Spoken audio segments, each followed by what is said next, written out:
A car is not just a machine. For a man like me, it is a record of discipline. It is a testament to how you carry yourself in a world that is constantly trying to make you messy, loud, and careless. I own a 2003 Lincoln Town Car, black on black, the kind of vehicle that glides rather than drives. It has 200,000 miles on the odometer, but if you closed your eyes while sitting in the back seat, you would think it had just rolled off the assembly line. I keep the leather interior supple with a conditioning oil I import from Germany, applying it myself every Sunday morning with the devotion of a monk tending to an altar. The engine purrs like a cathedral organ because I treat it with the respect I wish my own family showed me. I am 72 years old. I am a retired chauffeur. I spent 40 years driving captains of industry, senators, and the occasional celebrity. I learned early on that my job wasn't just to drive, it was to be invisible, to be a vault. I know silence, I know secrets, and I know when a vehicle has been mistreated. Yesterday, the rhythm of my quiet life was broken. My son, Leo, asked to borrow the Lincoln.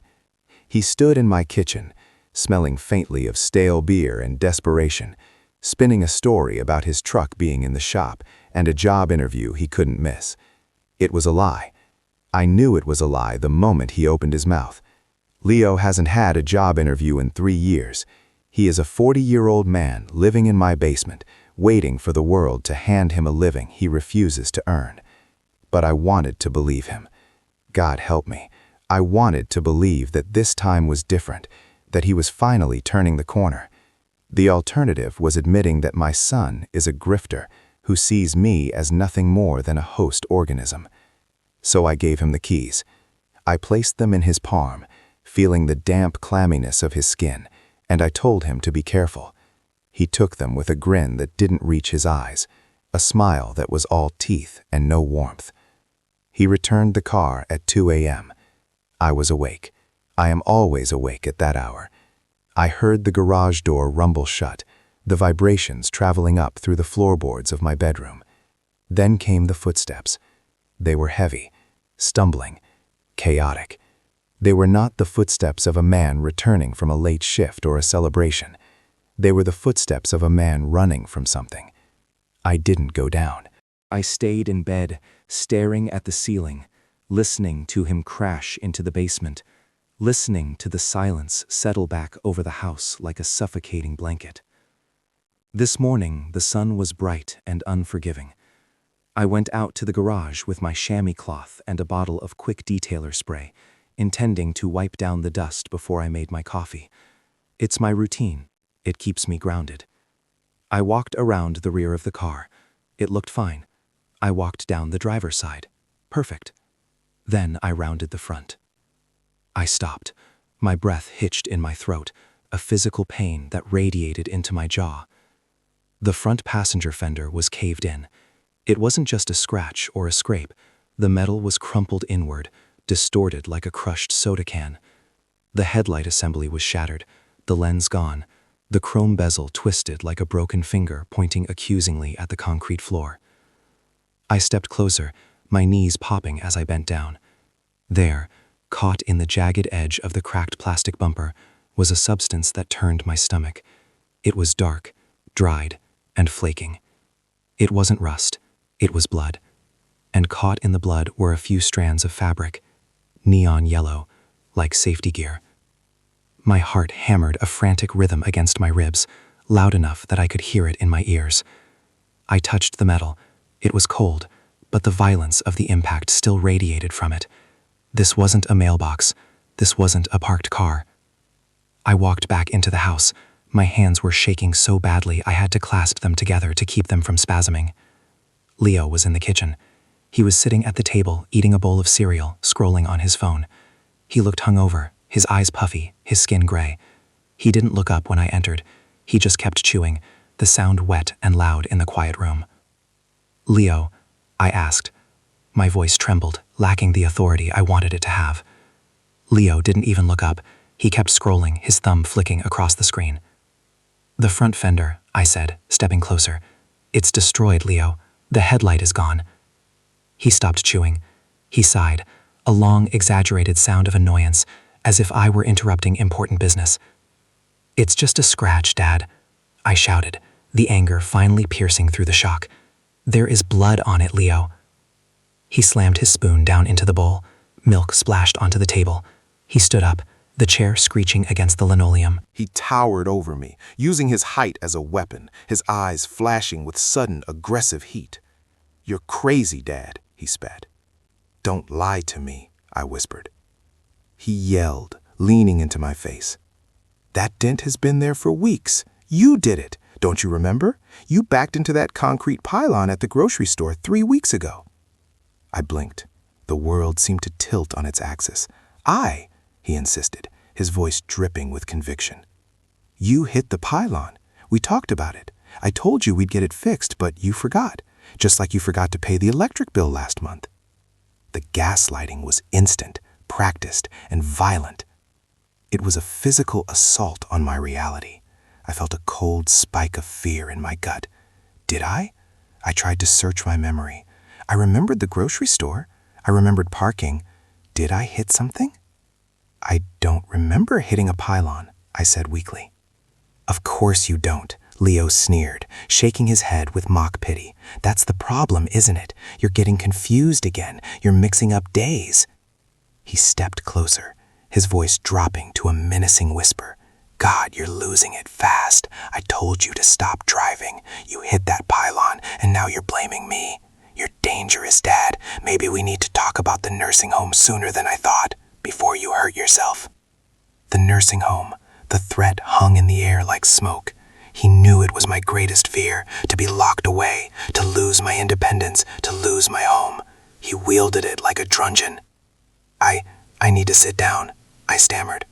"Yeah, go sit down," Leo said, turning back to his cereal, dismissing me. "Go to your room. Take a nap." I retreated. I walked down the hallway to my bedroom, my legs feeling like lead. I closed the door and leaned against it, breathing hard. For a moment, I doubted everything.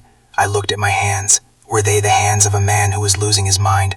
Had I destroyed my beloved car and simply erased the memory? The fear of dementia is a cold, dark water that rises slowly, and Leo was trying to drown me in it. He was stripping me of my agency, turning my own mind into an enemy.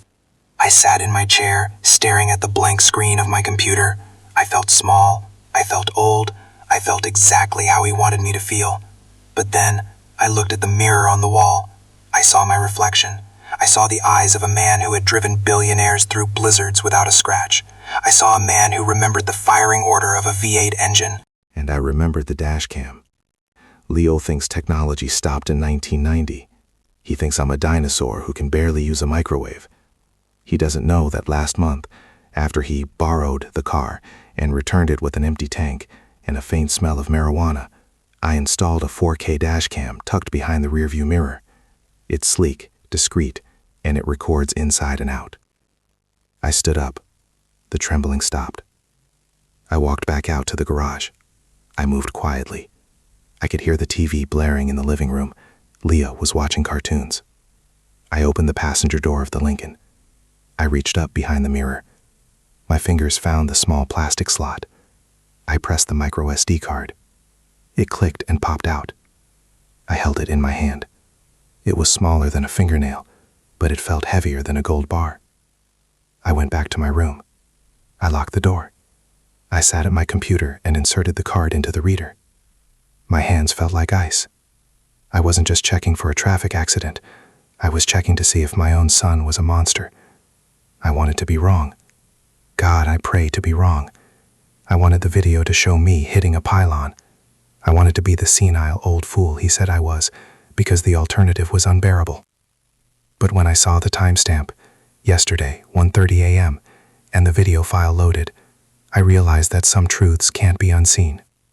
If you've ever had to choose between protecting your child and protecting your soul, hit that subscribe button, because what I saw next destroyed the last shred of love I had left, and I want you to witness the moment a father decided to become a prosecutor. I pressed play. The video player opened. The footage was crisp, the night vision illuminating the interior of the car in a ghostly green and gray. The Lincoln was cruising down 4th Street. I recognized the storefronts passing by. Leo was driving. He was slumped back, one hand on the wheel, the other holding a bottle. He wasn't alone.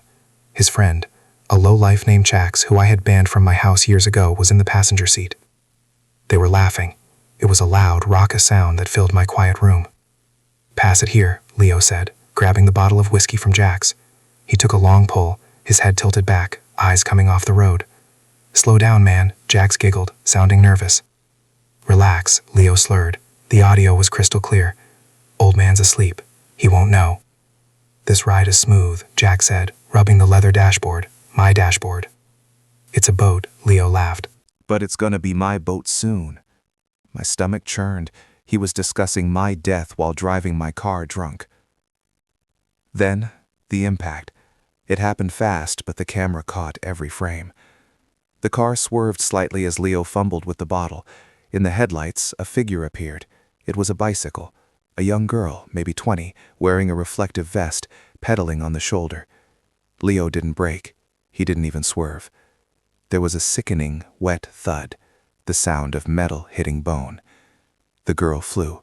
She went up over the hood, her body twisting in an unnatural arc, and smashed into the windshield before rolling off the side. The bike crunched under the wheels with a metallic shriek. "Jax!" screamed. Leo slammed the brakes. The car skidded to a halt. The engine idled in the dark street.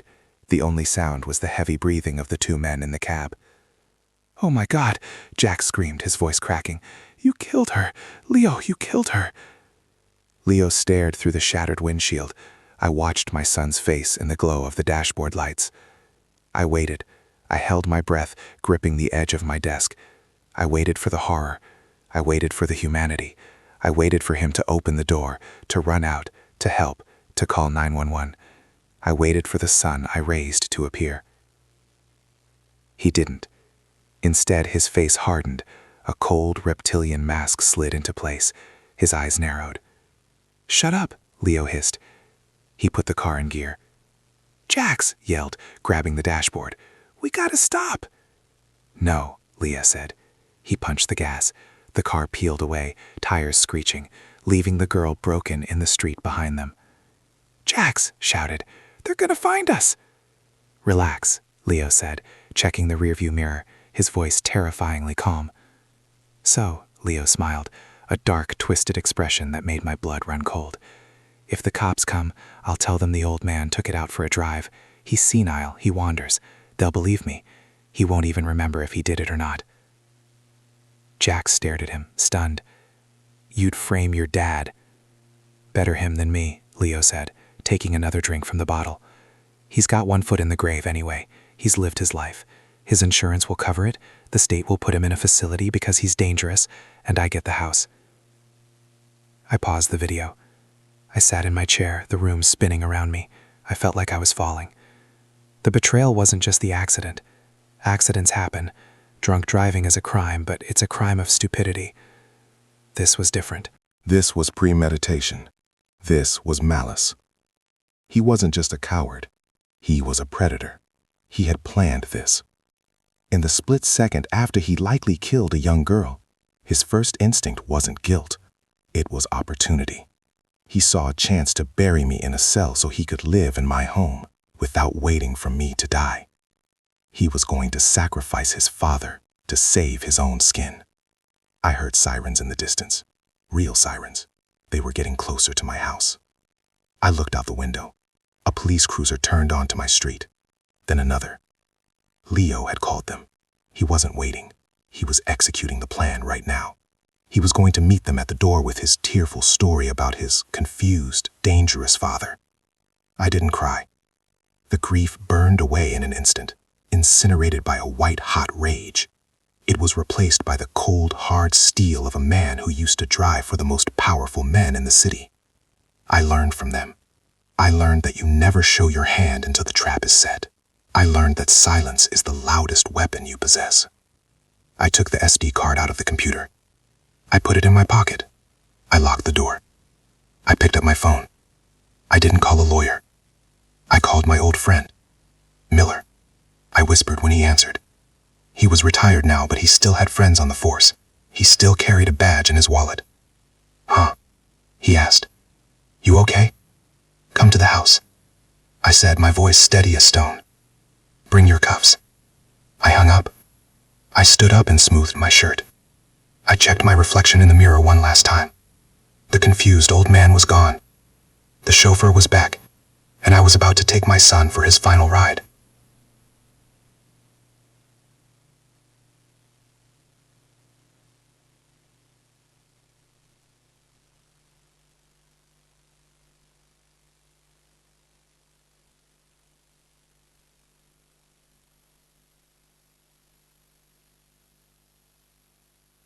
I would not give him the satisfaction of the confused, disheveled geriatric he was painting me to be. I heard Leo pacing in the hallway. I could hear his breathing, fast, shallow, hyperventilating. He was rehearsing. He was psyching himself up for the performance of his life. He was preparing to sell his father to save his own skin. Then came the knock. Bang, bang, bang. It rattled the frame of the house. Leo didn't hesitate. He practically ran to the door. I heard the latch click, the hinges squeak. "Officers, thank God you're here," Leo cried out. His voice was a masterpiece of fabrication. It cracked at the right moments. It held a tremolo of fear and exhaustion. If I hadn't raised him, if I hadn't seen him lie about broken windows and stolen $20 bills since he was 10, I might have believed him myself. "I woke up," Leo stammered, breathless. "I went to the garage to get a soda, and I saw the car. The Lincoln. The front end is destroyed. There's blood, and my dad—" "Slow down, sir," a deep voice said. "He's in the living room," Leo sobbed. "He's just sitting there, staring at the wall. He doesn't know what he did. I think he hit someone. He's been so confused lately. I tried to take the keys away last week, but he gets violent when I touch them." Violent. That was a nice touch. He was planting the seed of danger, justifying why the police should treat me as a threat rather than a victim. Footsteps moved down the hall, heavy boots on hardwood. 3 people walked into the living room, 2 uniformed officers, hands resting near their belts, eyes scanning the room for threats. And in the center, a woman in a beige trench coat. She wasn't Miller. Miller was retired, fishing in Florida, but he had come through. He had called in a marker. This was Detective Ramirez. She was younger than I expected, maybe 40, with dark eyes that were sharp and unblinking. She didn't look at the furniture. She didn't look at the TV. She looked at Leo, vibrating with nervous energy. And then she looked at me, sitting still as a statue. "Mr.?" she asked. Her voice was neutral, professional. I didn't rise. I nodded once. "I do," I said. My voice was calm, contrasting sharply with the frantic energy radiating off my son. Leo stepped forward, wiping dry eyes with the back of his hand. He positioned himself between me and the detective, physically cutting me off, acting as the barrier, the gatekeeper. "He took it out last night, Detective," Leo blurted out, speaking fast. "I heard the garage door open around 1 a.m. I ran down. I tried to stop him, but he pushed past me. He was shouting about needing to go to the store. When he came back, there was blood on the fender. He just walked past me and went to bed like nothing happened." Leo turned to me. He crouched down, putting a hand on the arm of my chair. He looked into my eyes with a sadness that was terrifyingly convincing. "Dad," he whispered, his voice trembling with fake compassion. "Just tell them. It's okay. We can't hide this. They can help you. We can get you the care you need." I looked at him. I looked at the sweat beading on his upper lip. I looked at the way his pupils were dilated. He was burying me, shovel by shovel, dirt clod by dirt clod. He was betting everything on the narrative of the senile old man being stronger than the truth. He stood there, vibrating, waiting for them to cuff me, waiting for the path to the house deed to clear so he could sell it and disappear. "Mr. Vance," Detective Ramirez said, stepping around Leo. She ignored his performance. She focused entirely on me. The room went silent. The uniformed officers shifted their weight. Leo held his breath. I looked at my son one last time. I looked for the toddler I had held when he had a fever. I looked for the teenager I had taught to shave. I looked for the man I had bailed out of jail 3 times, always hoping, always praying that he would find his way. I looked for a trace of humanity. I looked for a flicker of guilt. There was none. Only greed. Only the cold, reptilian survival instinct of a predator who realizes the trap is closing. No, I said clearly. Leo shouted. The volume was too high, the reaction too quick. Look at him. He forgets things. He probably forgot he did it. That's what dementia does. Step back, sir, one of the uniformed officers said, putting a hand on Leo's chest. Leo yelled, pointing at me. He's sick. He's a danger to the community. Detective, I said. I didn't raise my voice. I didn't look at Leo. I kept my eyes locked on Ramirez. My son is correct about one thing. I am an old man. I reached into the pocket of my jacket. The officers tensed, hands moving to their holsters.